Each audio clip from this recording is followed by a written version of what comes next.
Haleluya. Karena Tuhan melihat kita wajah yang sangat cantik seperti anaknya. Amin. Haleluya. Dan saya sangat bersyukur siapa yang diberkati last week, minggu yang lepas oleh firman Tuhan yang disampaikan oleh Brother Charles. Shema, mengikut Shema. Ada? Amin. Pasti kamu diberkati. Karena inilah keinginan Tuhan untuk kita selalu ingatkan siapa dia. Tuhan bukan wujud dalam ingatan kita. Tuhan bukan wujud kerana kita pikir dia wujud. Bukan. Tuhan wujud kerana dia menciptakan segala-galanya. Termasuk kita. Oleh itu sangat penting bagi kita harus mengingatkan Shema, yaitu kebesaran Tuhan.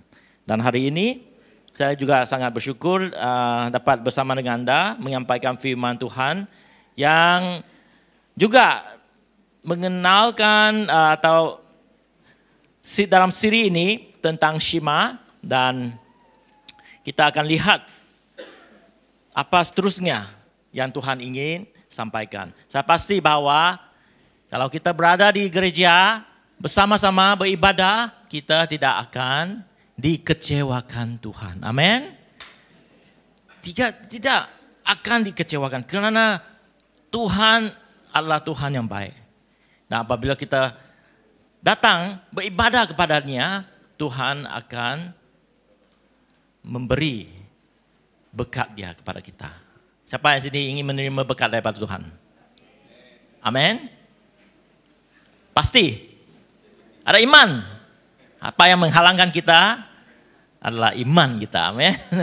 Oleh itu kita belum melekapkan diri dalam firman Tuhan, mendengar daripada firman Tuhan, supaya kita ada iman dalam firman-Nya. Dan ketahui apa rencana dia di dalam kehidupan kita. Amin. Dan hari ini saya sampaikan tajuknya, tanamkan pada anak-anak. Tanamkan pada anak-anak. Dalam Ulangan, bab 6, ayat 6 sampai 9. Okey. Kalau kita ada firman Tuhan, yang tua-tua seperti saya, yang duduk belakang, mungkin kamu tak nampak sudah ya. Dapat. Kamu perlu bukalah firman Tuhanmu. Kalau yang muda-muda di belakang masih boleh nampak, kita akan baca sama-sama. Okey. Mari kita berdiri. Kita hormati firman Tuhan dan kita akan baca firman Tuhan dalam Ulangan 6 sampai 9. Okey, 1, 2, 3. Apa yang ku perintah kepadamu pada hari ini haruslah engkau perhatikan. Haruslah engkau mengajarkan berulang-ulang kepada anak-anakmu dan berbicarakannya apabila engkau duduk di rumahmu, apabila engkau sedang dalam perjalanan, apabila engkau berbaring dan apabila engkau bangun. Haruslah juga engkau mengingatkan sebagai tanda pada tanganmu dan haruslah itu menjadi lambang di dahimu. Dan haruslah engkau menuliskannya pada tiang pintu rumahmu dan pada pintu gerbangmu. Amin. Mari kita berdoa. Tuhan, kami serahkan masa ini agar Tuhan firman-Mu apabila kami mendengar tidak akan kembali kosong. Kami tahu bahwa firman-Mu akan bergerak di dalam hati kami dan menjadikan satu transformasi dalam kehidupan. Kerana Engkau Tuhan telah menyatakan hidup ini kami akan hidup berlimpahan. Dan kami serahkan semua ini kepada Engkau, tetap bekerja dalam kehidupan kami, keluarga kami, dan orang kesayangan kami. Dalam nama Yesus kami katakan, amin. Silakan duduk, amin. Perintah Tuhan itu sangat penting bagi kita. Karena apabila Tuhan memerintah atau memberi perintahnya, dia bermaksud kita harus ikut. Dia bermaksud kita harus perhatikan dalam hidup kita. Dia bermaksud kita harus sampaikan kepada generasi kita juga. Amin. Mungkin hari ini kamu orang muda yang belum ada anak. Apa nih aplikasi ini? Tanamkan pada anak-anak. Saya pun tahu. Atau kamu yang belum ada anak. Bagaimana saya dapat aplikasikan ini? Ya, saya ingin tukarkan tanamkan kepada generasi. Amin. So generasi ini, siapa yang lebih muda daripada engkau, inilah generasi yang kamu boleh impactkan dalam hidup.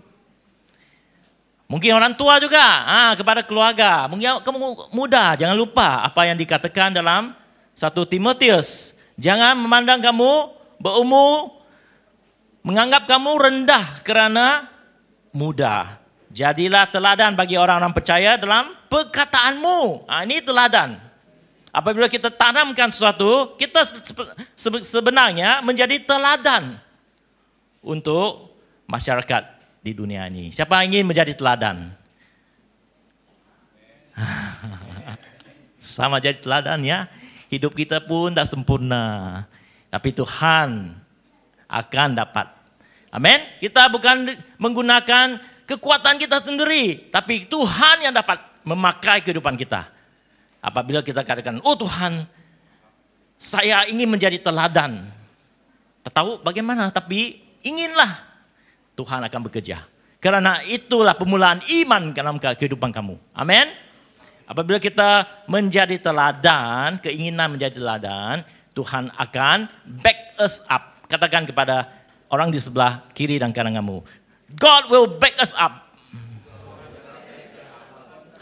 Oleh itu sangat penting untuk kita ingatkan perintah Tuhan. Mengetahui apa sebenarnya perintah Tuhan. Ya, minggu yang lepas kita dengar perintah Tuhan. Oke, saya ingatkan kembali, apakah perintah Tuhan? Yesus menekankan perintah utama Tuhan. Mari kita lihat dalam Ulangan 6 ayat 5 yang disebutkan last week. Masih ingatkah? Kasihilah Tuhan. Perintah Tuhan adalah kasihilah Tuhan dengan segenap hatimu, jiwamu, dan segenap kekuatanmu. Kesimpulan, semualah. Segala-galanya. Kalau tak jelas, inilah jelas. Semua. Apa semua? Semualah. Ada semua, tak semua, tidak. Semualah. Betul? Inilah yang dikatakan. Semua, seluruh. Maksudnya, pekerjaanku, anak-anakku, segalanya, kekasihku. Apa nih? Ulangan, kasihilah Tuhan dengan segala-galanya kehidupan kita. Apabila kita bernafas, nafas itu kepunyaan Tuhan. Amin. Itulah hati yang Tuhan inginkan. Seorang yang tidak ada, orang kata, reservation for God. Apa reservation? Aku lebih suka suatu lebih daripada Tuhan. Itu tidak boleh. Tuhan kata, segala-galanya termasuk kehidupanmu. Amin. Kehidupanmu. Ini yang juga dikatakan oleh Yesus. Apabila orang bertanya kepada dia, apa yang paling penting? Oh Yesus, apa yang paling utama? Karena kadang-kadang orang confused. Perintah Tuhan itu banyak. Perintah Tuhan itu, jangan makan ini, jangan makan itu. Harus pergi beribadah. Hari Sabtu, hari Ahad, tak boleh bekerja. Banyak. Apa tuh maksudnya perintah? Yesus terangkan dengan senang saja. Perintah utama, ada yang disimpulkan doa saja. Sepatutnya satu pun cukup. Inilah yang Yesus terangkan. Belum reverse ya. Ini. Ya, kasih Tuhan samalah perintah dalam ulangannya Yesus katakan.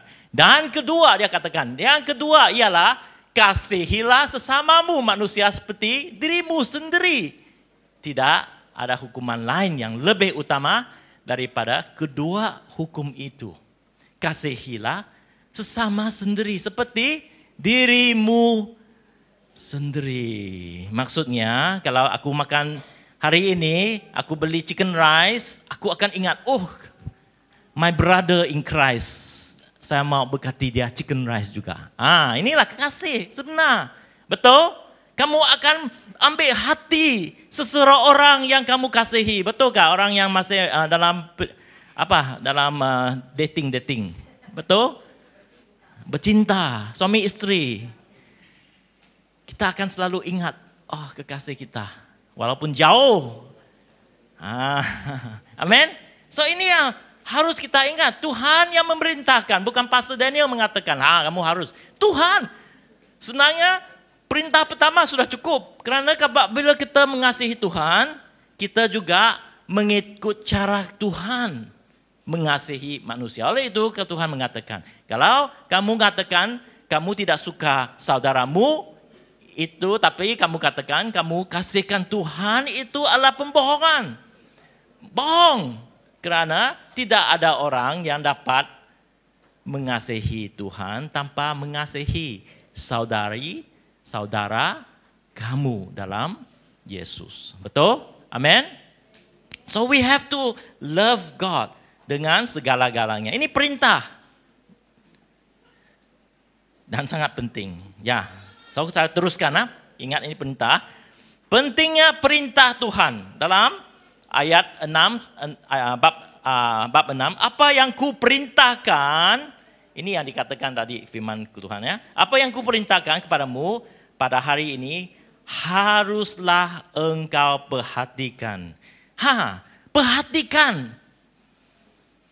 Bila kita perhatikan, bukan dalam ibadah hari Ahad saja, tapi setiap hari kita harus perhatikan perintah Tuhan. Setiap hari. Wah, kita boleh apply. Saya coba terangkan ya. Ini yang kita katakan. Next slide. Kenapa perintah Tuhan penting kepada kita? Kerana kita harus ingat Tuhan itu Tuhan yang Esa. Tuhan Esa. Dalam segala-galanya. Kalau kita lupa ini, kita akan stres. Kita akan merasa kita ketinggalan. Kita akan merasa rendah diri. Betul? Kerana apabila kita bekerja, bos kata kamu sangat bagus, kasihlah kerja yang lebih. Kamu rasa stres. Kenapa aku berusaha? Lagi aku dapat kerja lebih lagi. Siapa suka kerja lebih? Kamu stres. Tapi kalau kamu tidak tahu Tuhan itu Esa, kamu kata, I give up. Aku cari yang kerja lebih senang. Kan? Betul? Tapi kalau kamu tahu Tuhan itu Esa, tidak apa, Tuhan, aku hanya pelayan di syarikat saya. Walaupun diberi kerja yang lebih, kamu ada rencanamu yang lebih baik bagi aku. Betul? Kenapa kamu tahu? Bos kamu sedang perhatikan kamu. Ini majikan. Kalau aku kasih dia kerja lebih, boleh gak dia perform? Apa sifat dia? Apa karakter dia? Betul? Kamu harus tahu ada tujuan di sebelahnya, di sebaliknya. Bila kamu katakan, tak apa, Tuhan tetap Esa, kamu buat kerja. Bila masa bonus, kamu yang dapat 8 bulan bonus. Cepat sini, suka bonus 8 bulan. Betul? Betul gak apa saya cakap? Betul?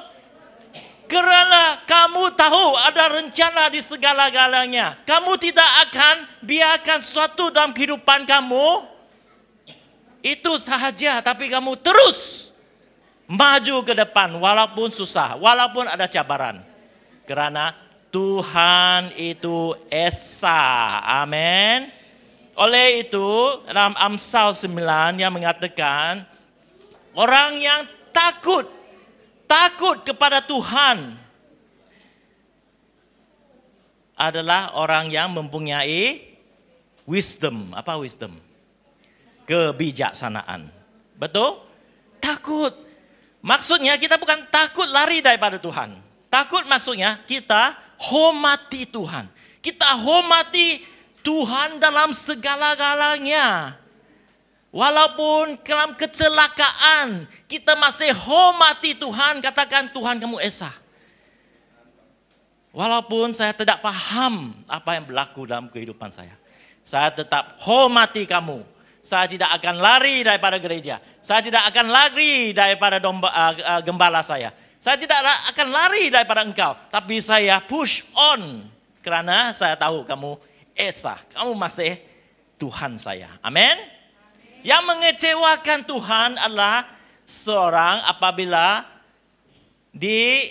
tempted. Apa tempted? Dicoba. Mereka dicoba. Banyak cobaan di dunia ini. Dia tidak berlaku pada orang yang jahat saja. Dia juga berlaku pada orang yang kudus. Betul? Karena malang tidak melihat apa? Saya tak tahu. Peribahasa aku teruk. Bau. Tidak membau. Malang tidak berbau. Betul? Malang tidak berbau. Tapi kalau tidak tahu, kita hormati Tuhan, kita tidak akan lari daripada Tuhan bila kita menghadapi satu yang mencabar. Kita tetap akan bersama dengan Tuhan. Ini yang Tuhan inginkan. Perintah itu penting. Oke? Yang kedua, mengingatkan Tuhan mementingkan keselamatan manusia. Apa yang berlaku di kehidupan kita? Kesenangan di dunia ini mungkin kita tidak dapat, kita inginkan kesenangan selalu. Siapa di sini tidak ingin kesenangan? Semua orang kan? Kalau kita jalan kaki ke gereja, kita inginkan kesenangan. Ada suatu hari kita ada motorbike. Dapat bergeraklah ke gereja, betul? Bergerak ke sekolah. Ini kerinduan manusia, kesenangan. Itu bagus. Tapi yang lebih daripada itu, kalau kita tidak dapat kesenangan, kita harus tahu ada itu keselamatan yang Tuhan mementingkan. Karena keselamatan bukan wujud di dunia ini, tetapi juga wujud apabila kita mati. Karena keselamatan yang diutamakan Tuhan Yesus adalah apabila kita tidak berada di dunia ini. Adakah kita selamat? Adakah kita selamat?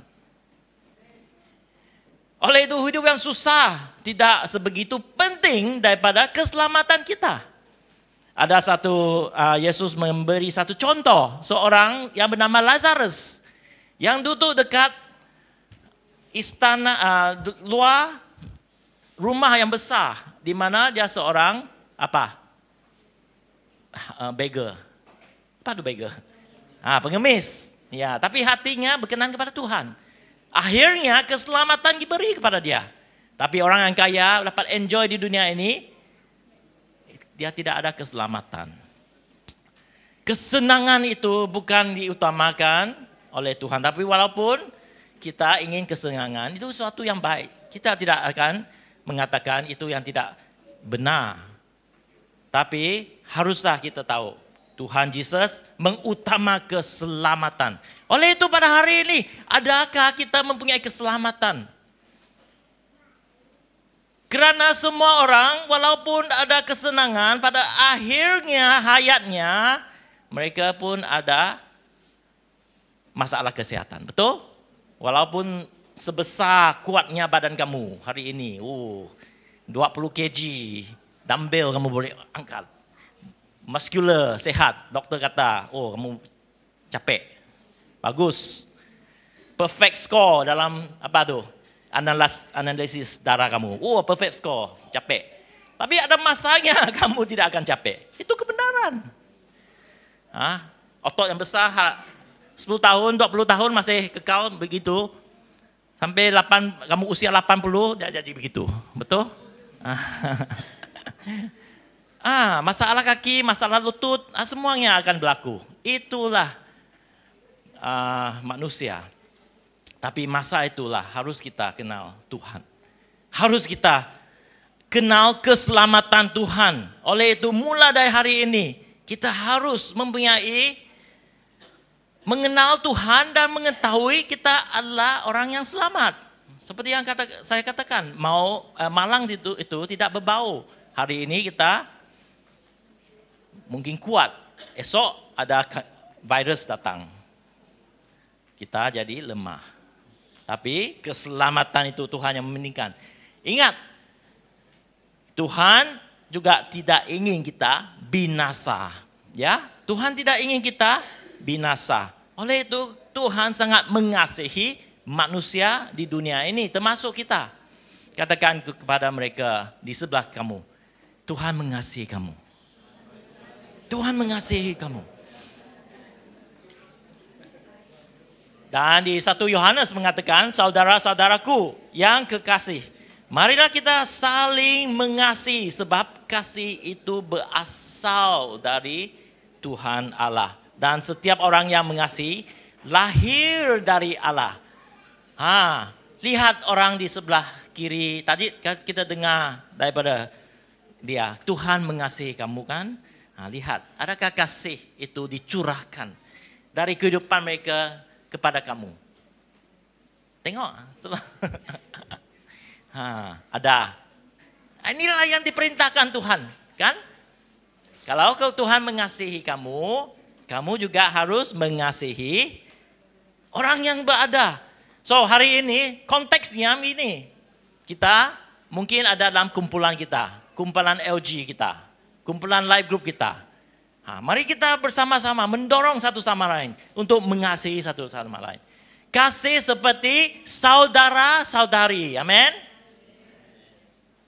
Saudara-saudari, I am your brother, I'm your family.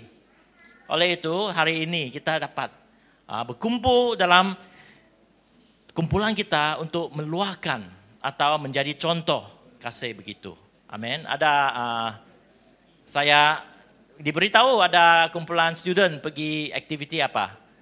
Ke hiking, ya hiking. Baru-baru ini kan hiking. Hiking. Ada kamu merasa kasih daripada saudara-saudari bila hiking? Ada. Kalau perlu tolong, aku angkat. Ya, yang bawa beg yang besar, laki itu gentleman lah, ambil lah beg-beg, adakah? Ada biar saja. Buat aktiviti untuk kita saling menunjuk kasih antara kita satu sama lain. Ya, amin. Oke, seterusnya. Ya, saya tidak akan terang banyak ini. Kita tahu tadi contoh-contoh seperti seorang yang kaya yang Yesus katakan, dia rasa ya kaya, dia rasa dia sangat selamat di dunia ini. Baru dia kata, saya akan membina satu gudang, letakkan semua. Bila saya tua, saya makan saja. Tak tahu dia, malam itu juga kehidupan dia diambil Tuhan. Betul? Malang tidak berbau. Oleh itu, di Lukas, ya, 12 dia mengatakan, demikianlah jadinya orang yang mengumpulkan harta bagi dirinya sendiri, jikalau ia tidak kaya di hadapan Tuhan. Jadilah malang lah. Dia kumpul harta, tapi dia tidak kaya di dalam depan Tuhan. Kerana semua yang dia kumpul di dunia ini tidak digunakan di kerajaan Tuhan. Kerana Tuhan memberi kita apa yang ada hari ini. Kamu rasa kamu diberkati Tuhan kah? Ya, mungkin kamu hari ini semua orang diberkati Tuhan. Kerana kita at least ada tangan, ada kaki, betul? Kita boleh berjalan. Tidak ada kasut. Ya. Itulah yang dikatakan berkat Tuhan. Yang diterima kita harus kasih. Maksudnya dalam kerajaan Tuhan. Jikalau kita kaya di dunia ini, kita juga harus kaya di dalam kerajaan Tuhan. Kita terima kasih daripada Tuhan. Katakan dari orang sebelah kita, terima kasih.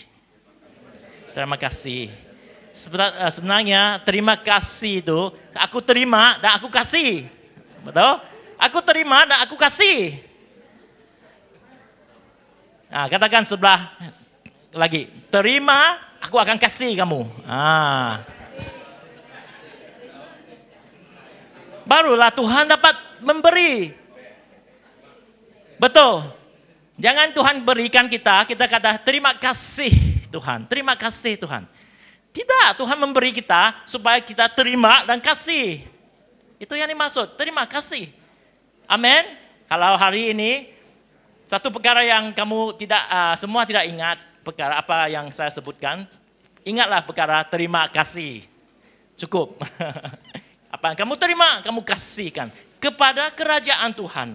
Amin. Oke, next slide. Hubungan dengan Tuhan adalah harta karun di surga. Apabila kita kenal Tuhan, hati Tuhan. Apabila kita kasih Tuhan dalam segenap hati, jiwa, dan kekuatan kita.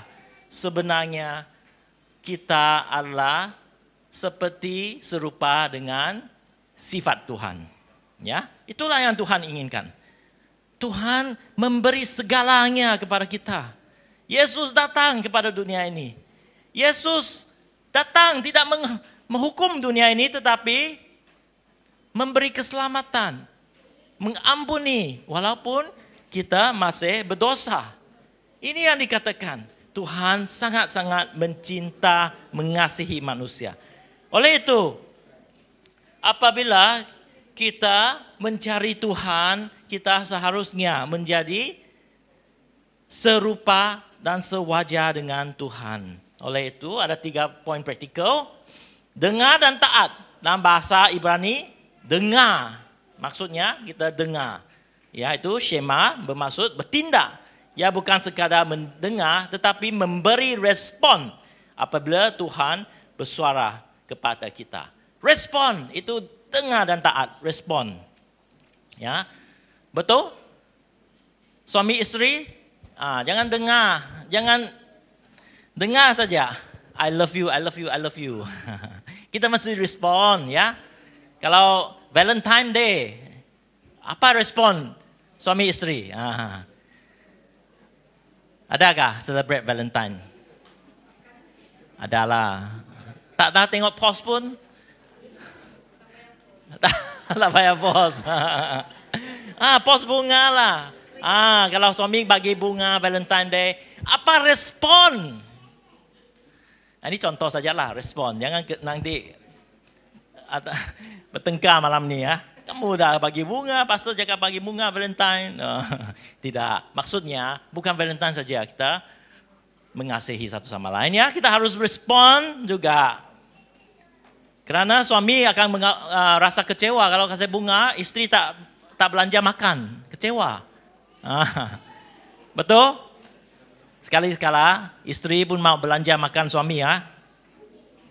Ini mengatakan taat, mendengar dan juga taat. Oke, 2. Kenal pasti Tuhan palsu. Apa Tuhan palsu di dalam kehidupan kita? Apa itu yang kita cintai lebih daripada Tuhan? Itu adalah Tuhan palsu. Masa kita, adakah kita gunakan masa untuk kerajaan Tuhan lebih daripada kita menggunakan masa untuk diri kita sendiri? Adakah kalau hari ini saya katakan, try one day, kamu gantikan handphone kamu, sosial media kamu dengan bacaan firman Tuhan.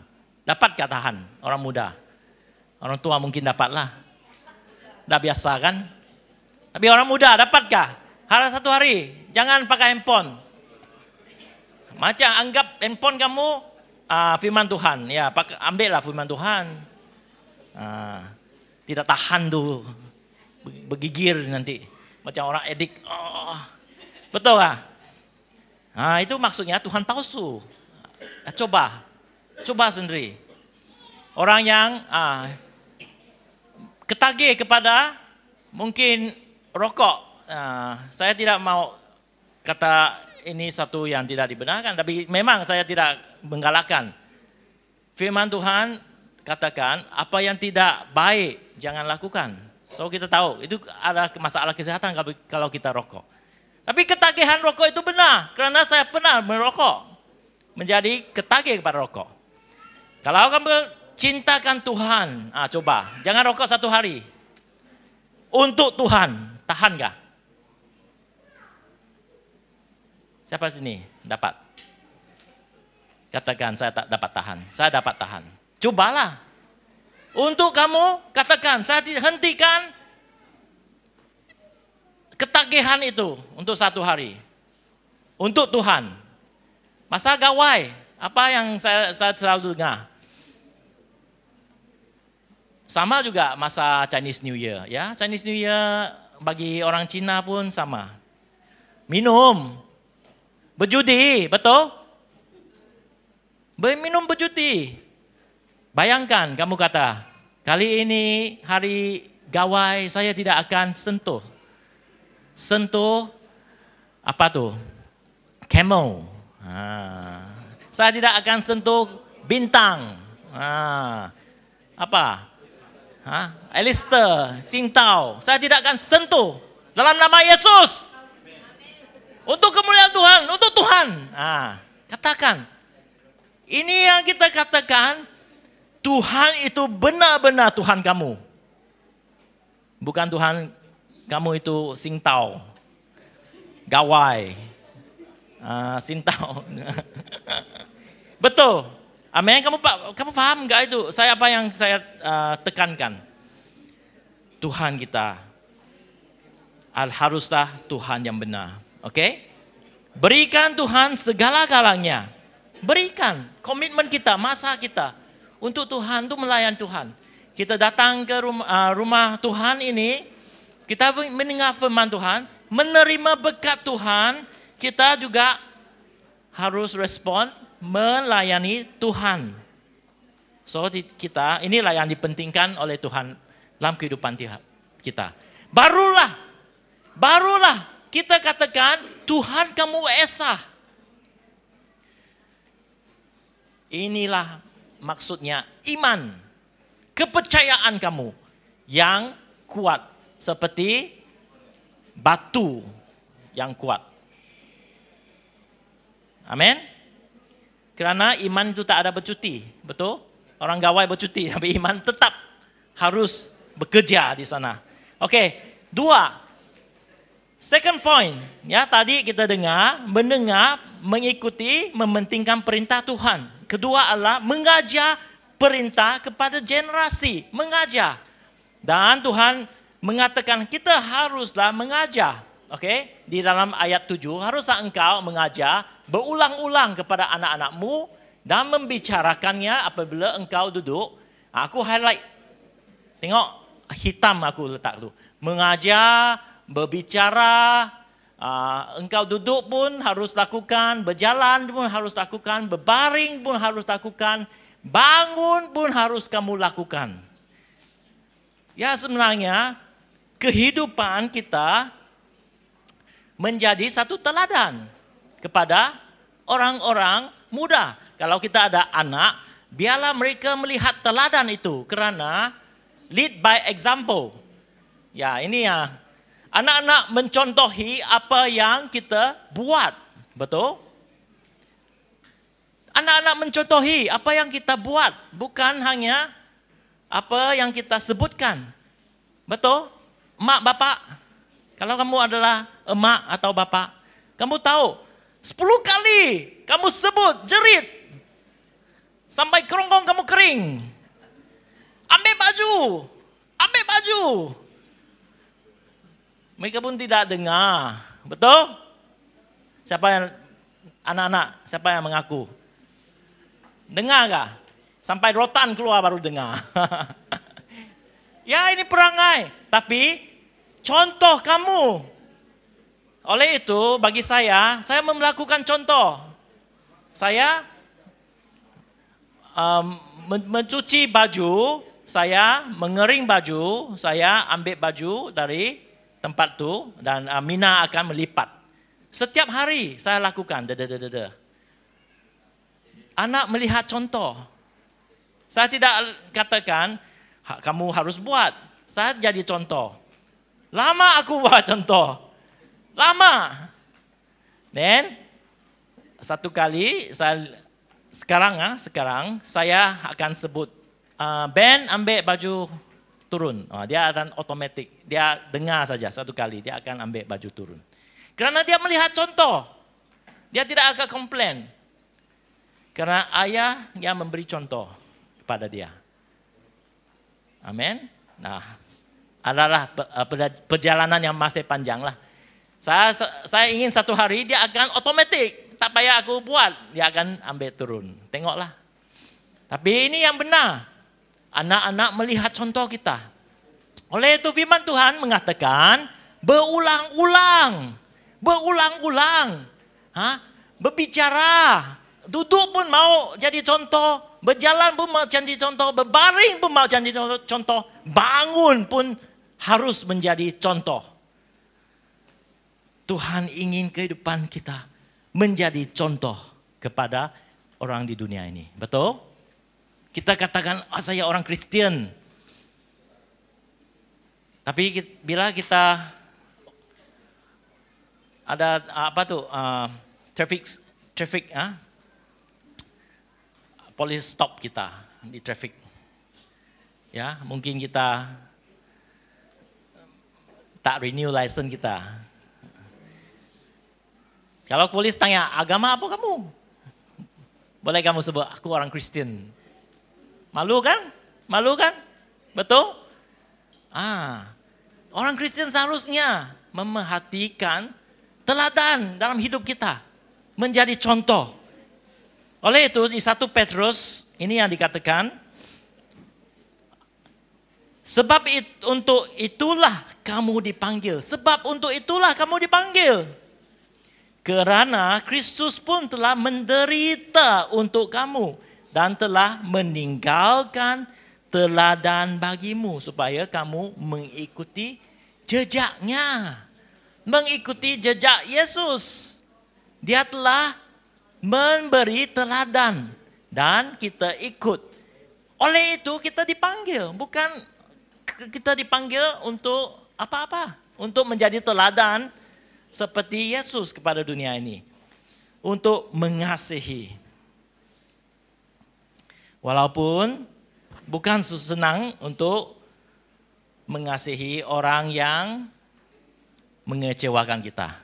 Tapi tetap kita harus mengasihi. Siapa yang di sini tidak pernah dikecewakan? Ya, Yesus pun telah dikecewakan oleh murid-muridnya. Bila mereka lari daripada dia. Inilah yang dikatakan. Tetapi Yesus masih mengasihi mereka. Sampai akhirnya. Dan bagi kita menjadi teladan yang seperti yang di 1 Petrus 2:21 mengatakan. Hidup dalam teladan Yesus. Oke, next slide. Apa hidup dalam teladan Yesus? Ya.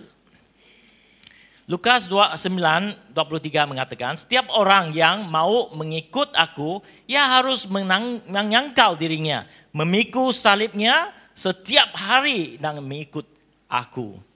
Dengar? Setiap hari menyangkal dirinya, memikul salibnya setiap hari. Tadi kita dengar, bangun menjadi teladan, berbaring menjadi teladan, berjalan menjadi teladan, berbicara pun menjadi teladan, berulang. Kita harus menjadi teladan. Itu yang dimaksudkan setiap hari. Kita harus memikul salib kita. Amin. Adakah senang kita memikul salib? 3 benda hidup dalam Yesus. Hidup dalam teladan Yesus adalah hidup dalam Yesus pagi, petang, siang, dan malam. Saudara-saudari, kalau saya katakan kita harus utamakan Tuhan, maksudnya setiap hari, setiap saat kita mesti memikir tentang Yesus dalam hidup kita. Adakah Yesus hadir?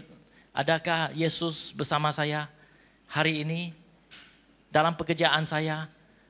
Apabila saya masak, adakah Yesus bersama saya? Karena kalau kita lakukan setiap benda dengan adanya Yesus bersama, kita akan pastikan apa benda yang kita lakukan bukan benda yang tidak bagus. Betul?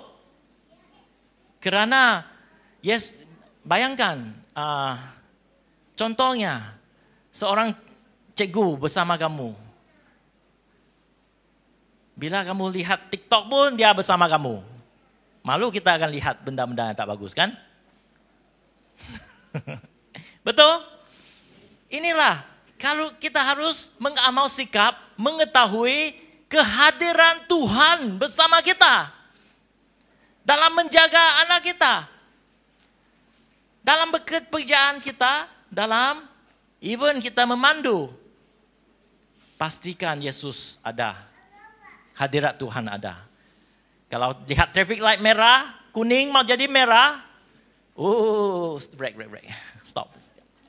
Kan Tuhan ada ya. Kalau Tuhan tak ada, spiring. Betul? Nah, inilah yang dikatakan. Hadirat Tuhan itu penting bagi kita. Oleh itu, karena kalau kita tahu hadirat Tuhan itu ada di sisi kita, dan kita mengenal kenyataan ini, kita akan melakukan benda yang the things akan berkenan kepada Tuhan. That pleases God. Kita akan melakukan the things that pleases God. Berkenan kepada Tuhan. Dan benda yang berkenan kepada Tuhan, otomatik akan memberkati hidup kita.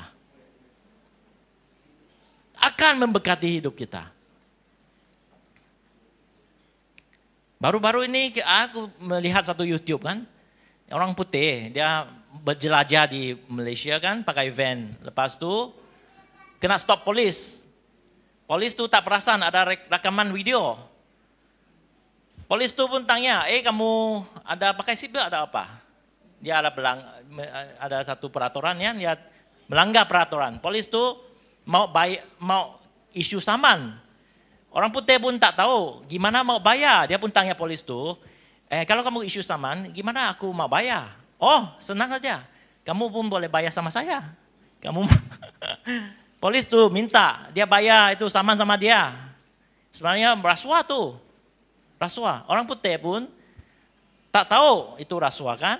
Dia ingat, senang bagi dia duit. Tapi ada rakaman. Lepas tu, tak tahulah, saya tak lihat dia rakam atau dia bagi duit. Lepas tu dia upload dalam YouTube tu. Kamu kenal? Kalau polis tu orang Kristian, malu kan? Malu. Maksudnya, kalau kita ada Tuhan Yesus bersama dengan kita, kita tidak akan amalkan benda yang tidak baik. Betul? Amin. Ya, kita harus memperhatikan hidup kita. Memastikan kehadiran Tuhan bersama kita. 2, hidup mengutamakan orang lain. Mengutamakan orang lain. Seperti yang dikatakan dalam Lukas 9. Memikul salibnya setiap hari. Menyangkal diri. Walaupun ada orang menyusahkan hidup kita, kita tetap mengutamakan mereka. Kerana itu contoh teladan Yesus dan Tuhan juga ingin melihat keselamatan dalam hidup mereka. Itu tidak bermaksud kita menjadi rendah diri. Yesus bukan orang yang rendah diri. Walaupun Yesus memberikan hidupnya disalib, di accuse, didakwa, walaupun dia tak bersalah. Tapi dia tetap tahu bahwa apa itu kebenaran akan membebaskan kita. Oleh itu pada hari ini, saya pernah berceritakan seorang brother datang kepada saya, meminta doa, memberi nasihat kepada dia tentang istri dia dalam depression. Lepas tu saya mencabar dia, kita berdoa bersama-sama untuk orang yang menyebabkan kesusah kepada istrinya. Berdoa, doa. Mengasihi mereka dengan berdoa untuk mereka. Supaya Tuhan memberkati hidup mereka. Contohnya orang yang mengecewakan kita. Siapa yang pernah dalam bisnes dikecewakan oleh bisnes partner?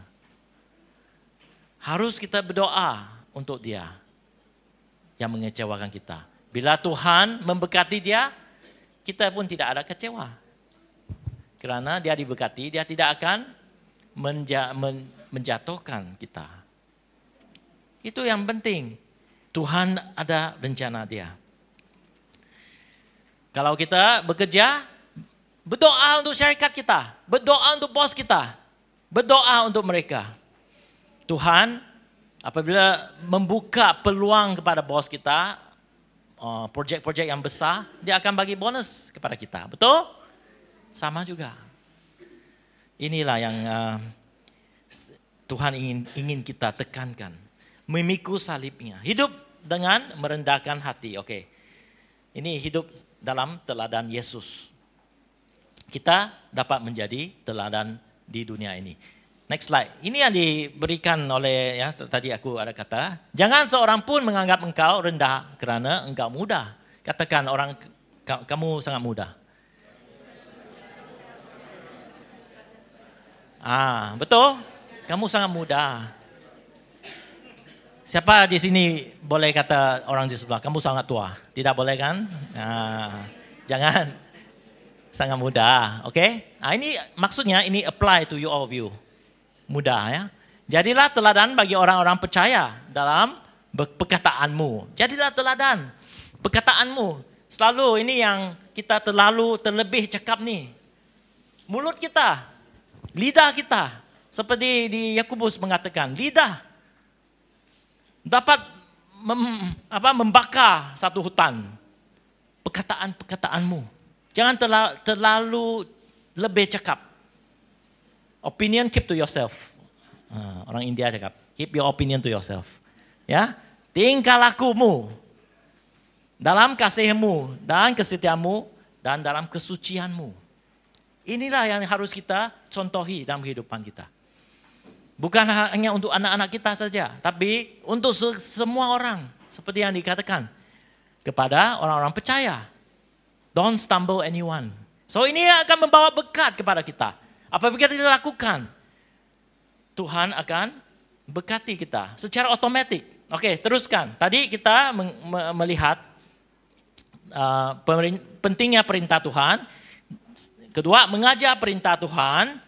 Dan ketiga, dalam firman Tuhan hari ini adalah memperingatkan perintah Tuhan selalu. Memperingatkan firman Tuhan. Saya bagi gambar ini. Kamu lihat gambar ini. Ini orang Yahudi. Apa yang letak? Satu benda hitam di palanya. Ada diikatkan satu benda hitam dengan tali hitam tu. Ya, sebenarnya mereka mengikut perintah ulangan ini yang mengatakan harus juga engkau mengikatkannya sebagai tanda-tanda pada tangannya, dan haruslah ia menjadi lambang di dahimu, betul kan? Dahi, pala, your forehead, right? Dan haruslah engkau menuliskannya pada tiang pintu rumah dan pintu gerbangmu. Di tempat rumah dia pun ada letak perintah Tuhan. Yang hitam tu sebenarnya adalah perintah firman Tuhan yang dipakai dia di palanya. Untuk mengingatkan mereka bahwa Tuhannya Esa. Tapi hari ini sebenarnya tidak bermaksud kita pakainya selalu. It's not about us wearing it. Nah, seperti kalau kita pakai ini selalu, benda hitam selalu pergi ke kerja, esok kamu dipecat. Ya. Betul? Kamu hairan nih. Atau kita sebagai orang alim, everyday bawa buku ini. Adakah Charles everyday? Handphone adalah, ada firman Tuhan ya. Dahulu, lebih besar boleh, lebih suci, kudus. Betul? Hari ini aku tukar lebih besar. Dulu kecil, tak nampak. Bukan kerana mau tunjuk kudus. Bukan begitu. Itu bukan yang dimaksudkan oleh Tuhan. Ya, memang banyak yang salah faham. Orang yang berdoa sebegini, kalau dia tidak memperhatikan hidupnya pun sama. Tidak ada maksud, tidak ada makna. Tapi apa yang diperintahkan Tuhan tentang firman ini adalah kita harus memperhatikan kehidupan kita. Ada lambang di mana kita tahu kita orang Kristen. Bagaimana kita tahu? Oke, next slide. Roh Kudus. Ya, dalam firman Tuhan 1 Korintus mengatakan, tidak tahu kamu bahwa tubuhmu adalah bait Tuhan. Roh Kudus yang mendiami. Ya, dan Roh Kudus kamu peroleh dari Tuhan dan bahwa kamu bukan milik kamu sendiri. Roh Kudus, kita harus perhatikan, adakah Roh Kudus tinggal di dalam hidup kita? Adakah kita mendengar daripada Roh Kudus? Ini memastikan kita kepunyaan Tuhan. Seperti di Roma 8 ini mengatakan, sebab kamu tahu telah tidak menerima roh perbudakan yang membuat kamu menjadi takut lagi. Tetapi kamu telah menerima roh yang menjadikan kamu anak Allah. Oleh roh itu kita berseru, ya Allah, ya Bapa. Tahukah kamu, apabila kita ada Roh Kudus, kita akan berseru kepada Bapa Tuhan. Doa kita, perhatikan hidup kita dengan berapa kali doa kita. Berapa kali kita berseru kepada Tuhan. Allah Bapa, my Father in heaven. Bukan hanya bangun saja, tapi setiap saat, setiap kali kita hidup, kita berseru kepada Tuhan.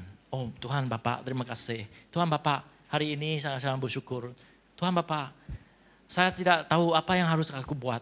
Nah, ini Roh Kudus yang bekerja di dalam kehidupan kita.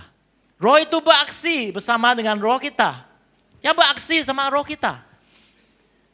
Berbanding kalau kita minum langkau, roh apa itu beraksi sama roh kita? Itulah kita boleh joget-joget. Itu roh apa tuh? Betul? Kalau kita lihat orang mabuk, itu bukan roh Tuhan tuh.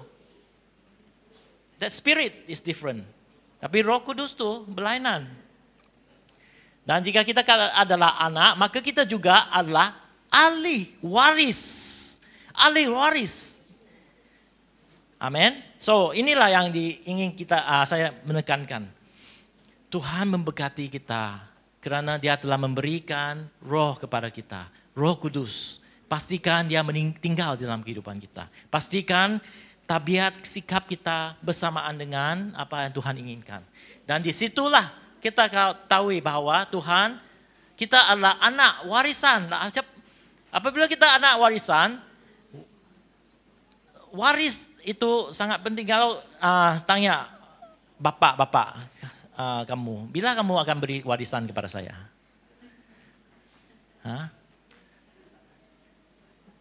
Rumah itu warisan kan? Kepunyaan dia itu warisan, kereta pun warisan. Bapak akan kata, aku belum mati lagi. Boleh ya mau. Betul? Tapi kita dapat warisan daripada Tuhan karena Yesus apa? Mati, disalib, kayu salib. Itulah yang berbeza. Warisan Tuhan. Oleh itu Yesus harus mati. Tapi Yesus juga hidup. Supaya kita mewarisi Dia di dalam kehidupan. Oleh itu pada hari ini kita mesti tahu apa warisan kita. Kita mesti tahu kerajaan kita bukan kerajaan di dunia ini, tapi kerajaan Tuhan. Kadang-kadang kita lupa. Kita terlupa. Tapi Tuhan ingin kita ingatkan dalam kehidupan kita. Roh Kudus memastikan kita terima warisan daripada Tuhan. Oke, next one. Last one. Dan kita juga memperingatkan perintah Tuhan apabila kita melayani, melibatkan diri di dalam gereja Tuhan. Amin. Melibatkan diri dalam gereja Tuhan adalah di mana kita mengatakan, saya letakkan di dalam tiang pintu gerbang firman Tuhan. Perintah Tuhan. Tiang pintu rumah kita adalah gereja kita. Di mana kita berkumpul di situ, kita menjadi gereja. Amin. So hari ini kita berada di sini, kita katakan Sparrow, gereja Sparrow. Tapi tidak bermaksud kalau kamu berada di dalam LG kamu. Karena Yesus mengatakan 2 atau 3 orang berkumpul bersekutu di dalam namanya, disitulah dia berada. Dan itulah gereja bagi kita. Amin. So pastikan, saya ingin menekan untuk berkumpul bersama-sama, bukan hanya hari Ahad, tapi berada di dalam kumpulan kecil waktu-waktu Isnin atau sampai Sabtu pun dapat. Disitulah gereja kita. Disitulah kita memperingatkan Tuhan, kebaikan Tuhan. Dan disitulah kita dapat mendorong satu sama lain, melihat dengan teliti kehidupan kita. Dan disitulah kita dapat memperingatkan kebaikan Tuhan. Gereja adalah tempat menunjukkan kasih kepada komuniti, rumah, panjang, dan masyarakat. Saya sangat bersyukur kepada yang itu Brother Serit Adeng yang ada di Semariang. Ya, bila mereka ada masa, mereka akan membawa gereja mereka ke rumah panjang. Baru-baru ini mereka pergi di Sirian sana untuk beribadah bersama dengan orang di sana. Inilah gereja yang kita dapat melibatkan diri kepada masyarakat. Ya, gereja apabila kita bergerak, kita memberkati orang di rumah panjang kita. Dan hari ini juga saya ingin gereja kita lebih aktif dalam melibatkan diri dalam masyarakat. So saya ingin kita ada peluang untuk melibatkan. So apabila kita sedia, Tuhan akan membuka pintu. Bagaimana kita boleh melibatkan lebih dalam masyarakat. Supaya gereja kita bukan gereja di sini memberkati Viva Hotel saja. Ya. Kita mesti memberkati lebih besar. Pergi ke Viva apa tuh? Viva City memberkati mereka. Lalu kalau tidak Viva Hotel saja yang terima berkat Tuhan. Amin. So berilah peluang ini untuk kita melibatkan diri lebih. Karena apabila kita bersama-sama kita memperingatkan kebaikan Tuhan untuk dunia ini. Mari kita berdiri, kita akan doa sama-sama. Haleluya.